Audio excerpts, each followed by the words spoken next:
अंतराय या ठिकाणी काय जेणे घडे नारायणी अंतराय भोका बाप माहिती म्हणून त्याच्या भीती म्हणून अंतराय प्राप्त परमात्मा स्वरूप या ठिकाणी म्हणून या लोक अडसर निर्माण करणारे आहेत.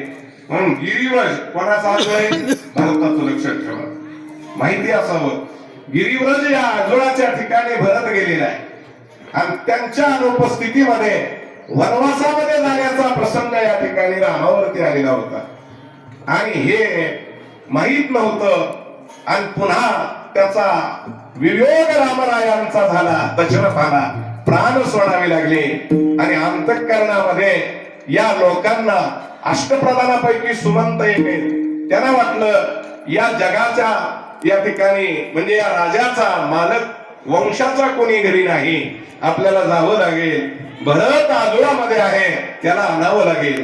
भरताला घेऊन आले आणि भरतानंही या ठिकाणी सकाळी विचार केला की स्वप्न पडलं आणि स्वप्नामध्ये मला वाईट या ठिकाणी अवस्था अयोध्येची दिसली आणि आज मात्र हे आपल्याला न्यायला आले. खरं काय तिथं गेल्याशिवाय कळणार नाही. भरत अयोध्येला आले. आल्यानंतर सगळीकडे संनाट पसरलेलं होतं, शांततेचं वातावरण होतं. भरतानं पाहिलं प्रसंग काय सांगितल्या गेला आणि त्यावेळेला हे कोणी केलं हेही कळालं. याचं कारण काही लक्षात ठेवा. पण तिच्या या पितृवचनात गुंतलेला राजा दशरथ होता या ठिकाणी पत्नीच्या वचनामध्ये. म्हणून ते वचन पूर्ण करण्यासाठी ज्येष्ठासी धारावे दोरी दिगंतरा, कनिष्ठासी द्यावे राज्यपद. लक्षात ठेवा हा प्रसंग होता. मी हे सगळं पाहिलं आणि त्यावेळेला त्या भारतानं त्या मातेचा त्याग केला.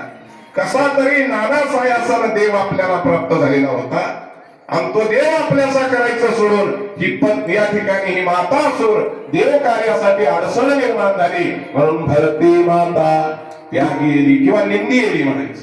सोडून दिला तिचा विचार त्यांनी. का बरं सोडून दिला की आपल्याला देव प्राप्तीत अडचण येणारी. म्हणून श्रीमन्नारायण नारायण नारायण भगवन् नारायण नारायण नारायण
नारायण